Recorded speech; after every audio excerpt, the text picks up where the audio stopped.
Good morning, and Sawadee-Kap from Kanchanaburi, where today we're going to walk the HELLFIRE Pass, an old train line that was built by the Japanese in World War II using forced labour. Hundreds of prisoners of war lost their lives here.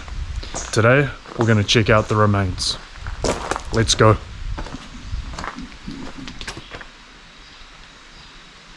"3 million cubic meters of rock was shifted during the construction of the railway.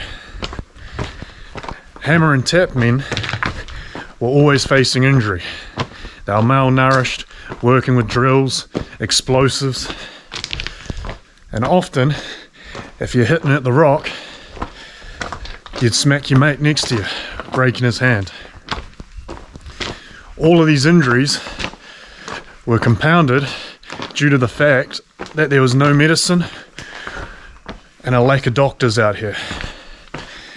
So if you got hurt, you just had to get on with it. Tough, man. Different generation. At its peak, prisoners were working up to 16 hours a day before having to walk 10 kilometers back to their accommodation.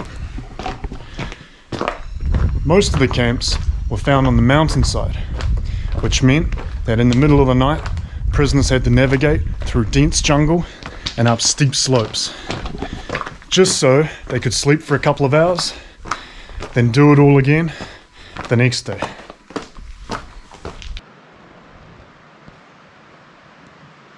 The path isn't the easiest to walk on.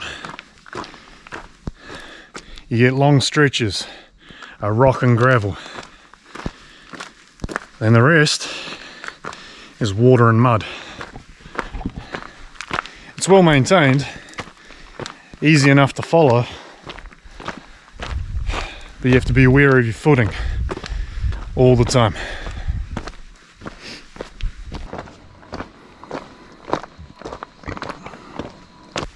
At the start of the walk, they're selling mosquito repellent. I was in two minds about getting some, but thank God I did, because there's bloody hundreds of the buggers. They eat you alive out here otherwise.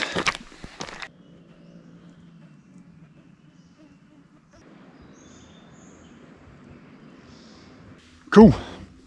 Completion. We've just finished the path, which didn't take 8 hours. It took more, around 40 minutes.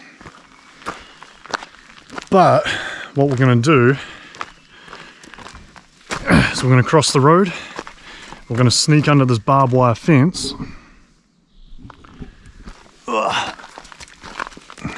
And we'll walk just a little bit down this overgrown path.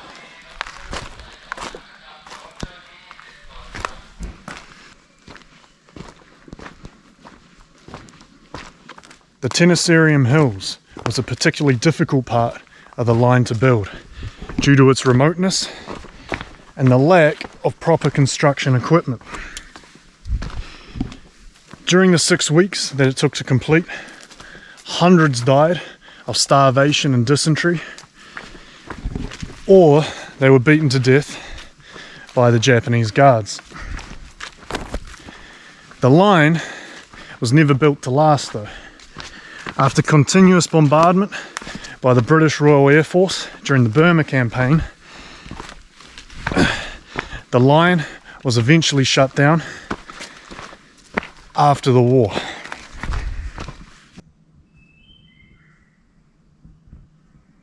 We've walked a couple of kilometers off the beaten path through here. They gave me a walkie-talkie and I'm going nuts on it. So I'm thinking we might head back.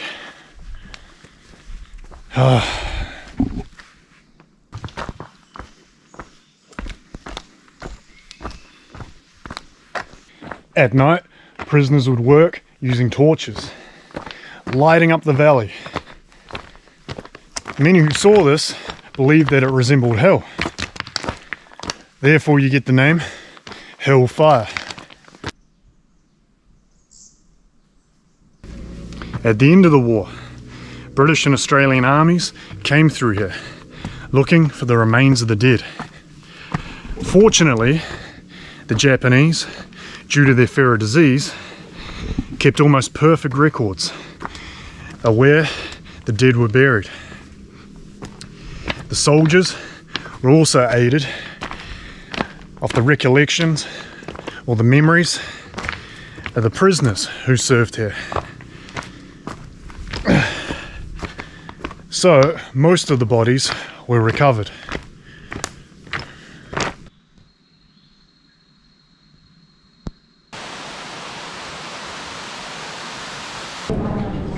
Let's take a walk through the museum. There were more than 60,000 prisoners working on the railway. 12,500 died. But over here, you can see there's still a little bit of resistance, using clever tactics, including putting termites' nests next to the soft wood on some of the bridges.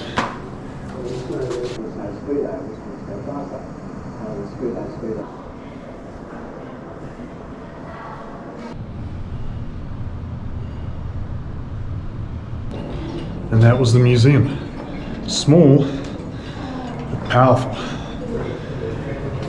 Every year on Anzac Day, they have a remembrance service. So, if you're in the area, be sure to check it out.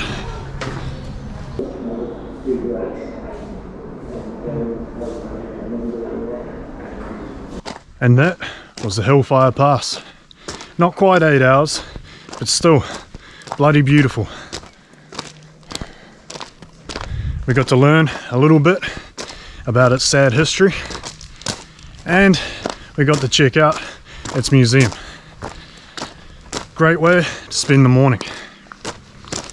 Anyway, until next time guys, Sawadee Cup. Okay, please like and subscribe. Yes.